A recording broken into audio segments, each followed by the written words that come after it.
নমস্কাৰ 24 লাইভ চাই থকাৰ বাবে ধন্যবাদ আৰু এই মুহূৰ্তত লৈ আহিছো এটা গুৰুত্বপূৰ্ণ খবৰ এইবাৰ মহানগৰীৰ এগৰাকী যুৱতীৰ মুখ্যমন্ত্ৰীলৈ সামাজিক মাধ্যমত এক আবেগিক পোষ্ট আৰু এক আবেগিক পোষ্ট দেখিবলৈ পোৱা গৈছে যুৱতীগৰাকীক আৰু কি সন্দৰ্ভত তেওঁ মুখ্যমন্ত্ৰীগৰাকীক আহ্বান কৰিছে বা আবেগিক পোষ্ট লিখিছে সেই সন্দৰ্ভত আমি জনাবলৈ চেষ্টা কৰিম যেটো কিছুদিন পূৰ্বে বাইকাৰ ননীৰ বাইকখন চুৰি হৈছিল আৰু ইয়াৰ পিছতে পুনৰ মুখ্যমন্ত্ৰীলৈ আহ্বান জনাই এগৰাকী যুৱতীৰ ফেসবুক পোষ্ট একেই কাহিনী একেই ঘটনা ইএমআই শেষ হোৱাৰ 5 দিনৰ পিছতে চুৰি হল স্কুটি এগৰাকী যুৱতীৰ চুৰি হৈছে স্কুটি চুৰে লৈ গল ৰোজি মুদৈ নামৰ যুৱতীগৰাকীৰ স্কুটিখন যাক লৈ এতিয়া সামাজিক মাধ্যমত তুলপাৰ লাগিছে ঘৰৰ একমাত্ৰ উপাৰ্জনকাৰী আসলে সেই স্কুটিখন আৰু সেই স্কুটিখনে লৈ গল চুৰে আৰু এতিয়া উদ্ধাৰ কৰিব পৰা নাই আৰক্ষীয়ে স্কুটিখন ননীৰ দৰে আৰক্ষীয়ে উদ্ধাৰ কৰিব পাৰিবনে ৰোজিৰ স্কুটি হে এতিয়া ডাঙৰ প্ৰশ্ন চুৰি হোৱা স্কুটিখন বিচাৰি দিবলৈ যুৱতীগৰাকীয়ে মুখ্যমন্ত্ৰীক জনালে কাটৰ অনুৰোধ আৰু আমি দেখুৱাই আছো স্কুটিখনৰ ছবি এই মুহূৰ্তত যেটো মুখ্যমন্ত্ৰীলৈ আহ্বান জনাইছে এবাৰ ৰোজি মুদৈ নামৰ যুৱতীগৰাকীয়ে আৰু কিছুদিন পূৰ্বে যেটো ৰাইডাৰ ননীৰ বাইকখন চুৰি হোৱাৰ পিছতে সমগ্ৰ ৰাজ্যজুৰি তুলপাৰৰ সৃষ্টি হৈছিল আৰু আৰক্ষীয়ে অভিযান অব্যাহত ৰাখিছিল আৰক্ষীয়ে অভিযান কৰিছিল আৰু অৱশেষত ৰাইডাৰ ননীৰ বাইকখন উদ্ধাৰ হৈছিল কিন্তু পুনৰ এটা স্কুটি চুৰি হৈছে এখন স্কুটি চুৰি হৈছে যাৰ ফলত এতিয়া সামাজিক মাধ্যমত পুনৰ এই বিশেষ পোষ্টটোৱে বিশেষ চৰ্চা লাভ কৰিছে আৰু এইবাৰ মহানগৰীৰ এগৰাকী যুৱতীৰ এই স্কুটিখন চুৰি হৈছে আৰু তেওঁ মুখ্যমন্ত্ৰীলৈ সামাজিক মাধ্যমত আবেগিক এখন পোষ্ট কৰিছে আৰু মুখ্যমন্ত্ৰীলৈ কাটৰ আহ্বান জনাইছে যুৱতীগৰাকীয়ে ফেসবুক পোষ্টত তেওঁ যুৱতীগৰাকীয়ে এক কাটৰ আহ্বান কৰিছে মুখ্যমন্ত্ৰীলৈ তেওঁ ইএমআই শেষ হোৱা মাত্ৰ 5 দিন হৈছিল আৰু 5 দিনৰ ভিতৰতে চুৰি হল স্কুটিখন চুৰে লৈ গল ৰোজি মুদৈ নামৰ যুৱতীগৰাকীৰ স্কুটিখন ঘৰৰ একমাত্ৰ উপাৰ্জনকাৰী স্কুটিখন লৈ গল চুৰে আৰু এতিয়া উদ্ধাৰ কৰিব পৰা নাই আৰক্ষীয়ে স্কুটিখন চুৰি হোৱা স্কুটিখন বিচাৰি দিবলৈ যুৱতীগৰাকীয়ে মুখ্যমন্ত্ৰীক জনাইছে কাটৰ আহ্বান তেওঁ লিখিছে পোষ্টত যে খুব দুখেৰে এটি সহায়ৰ বাবে পোষ্টটো লিখিছো যোৱা 10 মাৰ্চ তাৰিখে অৰ্থাৎ এটা সপ্তাহতে এনেদৰে দুখনকৈ গাড়ী চুৰ হৈছে 10 মাৰ্চ তাৰিখে নিশা 2:45 আমাৰ ঘৰখনৰ একমাত্ৰ বাহন মোৰ স্কুটি তেওঁ স্কুটিৰ নম্বৰটো লিখিছে নম্বৰটো হৈছে AS01FM 1328 আৰু সেই নম্বৰৰ স্কুটিখন ঘৰৰ আগফালৰ পৰা নিখা চুৰ হয় পুলিচৰ সৈতে যোগাযোগ হৈছে যদিও বৰ্তমানলৈকে একো খবৰ পোৱা নাই যদি সদায় ব্যক্তিয়ে কিবা সহায় কৰিব পাৰে মোক জনাবচোন কেনেকৈ আগবাঢ়িলে মই স্কুটিখন ঘূৰাই পাম বা ঘূৰাই পাব পাৰিম সেই ক্ষেত্ৰটো সহায় কৰে যেহেতু দেউতা ঢুকুৱাৰ পৰা আমাৰ ঘৰখন মোৰ উপাৰ্জনতে নিৰ্ভৰশীল আৰু সকলো কামৰ বাবে এইখনেই একমাত্ৰ বাহন এতিয়া হঠাৎ নতুন স্কুটি এখন কিনিবৰ পৰাকৈ মোৰ বৰ্তমান সামৰ্থ্য নাই আৰু মাত্ৰ যোৱা 5 মাৰ্চ তাৰিখে মোৰ ইএমআই শেষ হৈছিলহে আৰু পুনৰ এই স্কুটিখন চুৰ হৈছে তেওঁ অসম আৰক্ষী আৰু লগতে মুখ্যমন্ত্ৰী ডক্টৰ হিমন্ত বিশ্ব শৰ্মা ট্যাগ কৰিছে পোষ্টত আৰু যেটো আহ্বান কৰিছে অনুগ্ৰহ কৰি তেওঁক সহায় কৰে যেন বুলি তেওঁ লিখিছে এই ক্ষেত্ৰত যাতে সহায় কৰে অসম পুলিচ লগতে মুখ্যমন্ত্ৰীয়ে যেনে সহায় কৰে সেই সন্দৰ্ভত এইবাৰ ৰোজিয়ে লিখিছে এই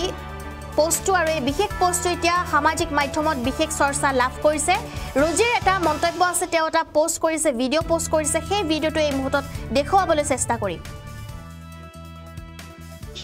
5 মাৰ্চত মোৰ ইএমআই শেষ হৈছিল 5 মাৰ্চত ইএমআই শেষ হোৱাৰ পিছত মই 10 মাৰ্চত মোৰ স্কুটিখন চুৰ কৰি লৈ গল আৰু বহুত কষ্টৰে ইএমআই মাৰিছো 23 মাহ হৈছে মোৰ সম্পূৰ্ণ 2 বছৰো হোৱা নাই স্কুটিখন আৰু বহুত কষ্টৰে লৈছো যেহেতু একমাত্ৰ বাহন ঘৰৰ সেইখনে দেউতা ঢুকুৱাৰ পিছত লৈছো 2020 চনত ডিসেম্বৰ মাহত দেউতা ঢুকাইছে দেউতাৰো এক্সিডেন্ট হৈ ঢুকাইছে বহুত নমস্কাৰ মোৰ নাম ৰোজি মুদৈ মই এটা বিশেষ কাৰণত এই ভিডিঅ'টো বনাইছো মোৰ এখন স্কুটি চুৰ হৈছে আৰু সেই স্কুটিখনৰ কাৰণেহে মই এই ভিডিঅ'টো বনাইছো মোৰ ঘৰ মানপাৰা নবীন চন্দ্ৰ বড়োপথ আৰু নবীন চন্দ্ৰ বড়োপথৰ পথতে মোৰ গলিটোৰ ভিতৰতে মোৰ স্কুটিখন থৈ দিয়া থাকে ঠিক তেনেদৰে যেনেদৰে সকলোৰে স্কুটি গাড়ী থোৱা থাকে কাৰণ এটা পাহাৰীয়া ৰাস্তা হয় আপসাইড হয় আৰু সকলোৰে স্কুটি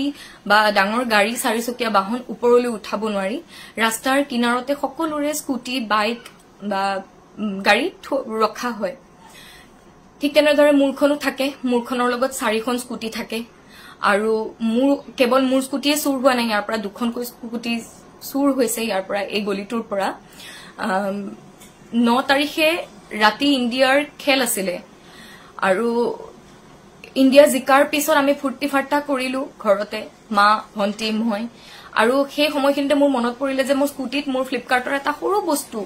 একদম সৰু বস্তু এটা আছে মই লৈ আহুগৈ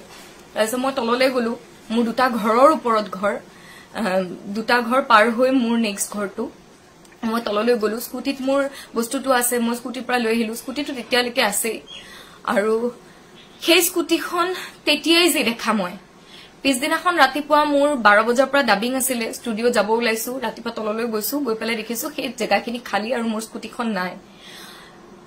মই মাক চিঞৰি সুধিছো যে কি মা মোৰ স্কুটিখন ক'ত গ'ল কিন্তু মাক কোনো সুধাৰ আসলতে কোনো যুক্তি নাছিল মাইনো স্কুটিখন ক'ত লৈ যাব আৰু মা নিজে তললৈ নামি অহা নাই ভন্টিও ঘৰতে আছে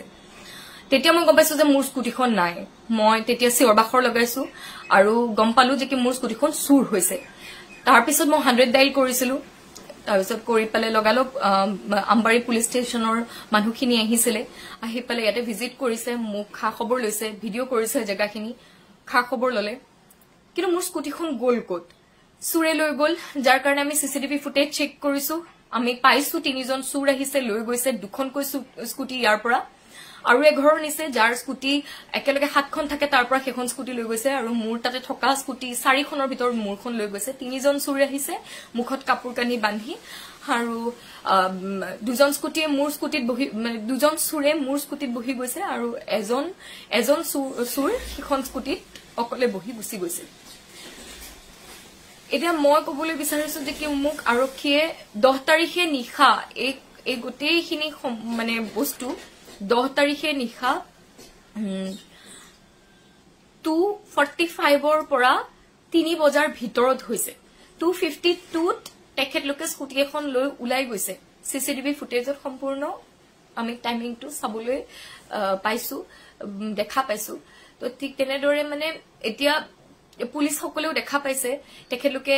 সেই যিদিনাখন চুৰ হৈছিল সেই দিনটো আৰু ৰাতিলৈকে বহুতখিনি আহিলে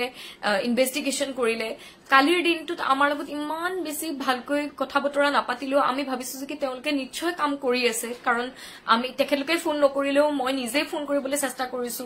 যে আপোনালোকে কামটো কৰি আছে নে তেখেতলোকে বাৰে প্ৰতি কৈছে যে আমি নিশ্চয় কাম কৰি আছো চেষ্টা কৰি আছো আৰু আমি সেই বিশ্বাসতে ৰৈ আছো যে আৰক্ষী বিষয়াসকলে যাতে ভালকৈ কামটো কৰে কাৰণ যেহেতু ৰিসেন্টলি ননি ৰাইডাৰ ননিৰ বাইকখন ইমান দূৰৰ পৰা বিচাৰি উলিয়ালে আৰু যেহেতু তাই বাহিৰ ৰাজ্যৰ হয় আৰু আহি পালে গুৱাহাটী মহানগৰীত স্কুটিখন বাইকখন হেৰাইছিল তাৰ পিছত ইমান কষ্ট কৰি ডক্টৰ হিমন্ত বিশ্ব ডাঙৰীয়াই এই কথাখিনি আৰক্ষী বিষয়াক জনোৱাৰ লগে লগে ইমান চেষ্টা কৰাৰ পিছত যে সেই বাইকখন পালে ঠিক তেনেদৰে আমি অসমৰ ছোৱালী হয় আমি অসমৰ ছোৱালী হয় গুৱাহাটীতে থাকো গুৱাহাটীৰ যদি চুৰে লৈ গৈছে আমাক গুৱাহাটীৰ ছোৱালীক সহায় কৰিবনে নাই হেতুৱে আমাৰ মানে হাতজোৰ কৰি কৈছো যদি স্কুটিখন পাৰে বিচাৰি দিও কাৰণ মোৰ 5 তাৰিখ কষ্টত চলিছো ঘৰখন চলাবলগীয়া হয় মই ৰেডিঅ' চেণ্টাৰত যুৱবাণী শাখাত মই ঘোষিকা হয় মই তাতে কাম কৰি আছো মই ভইচ অভাৰৰে কাম কৰো মই এক্টিংতে মই সাংস্কৃতিক জগতৰ লগত কাম কৰি আছো মই এক্টিংত মাষ্টাৰ্ছ কৰা এক্টিংত ডিগ্ৰী কৰা যাৰ কাৰণে আমাৰ গম পাই শিল্পীসকলৰ ইমান বেছি পইচা নাথাকে শিল্পীসকল বহুত দুখীয়া থাকে ঠিক সেই কাৰণে মই বুজাব নোৱাৰো যে মই ঘৰখন কেনেকৈ চলাও নিজে অকলে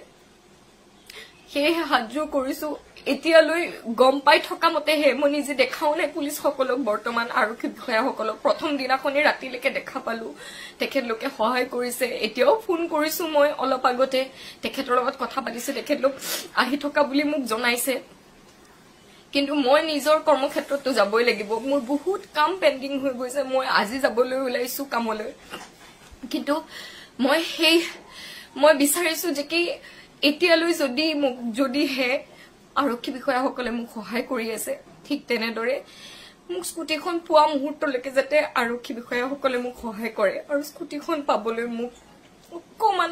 সহায় কৰে মানে মই সেইটোৱে বিচাৰিছো কাৰণ মই ইন্সুৰেন্সৰ পইচা কেটাৰে মোৰ একো নহয় ইন্সুৰেন্সৰ পইচা কেটা মই 50,000 40,000 টকা মোৰ একো নহয় স্কুটিখনত মই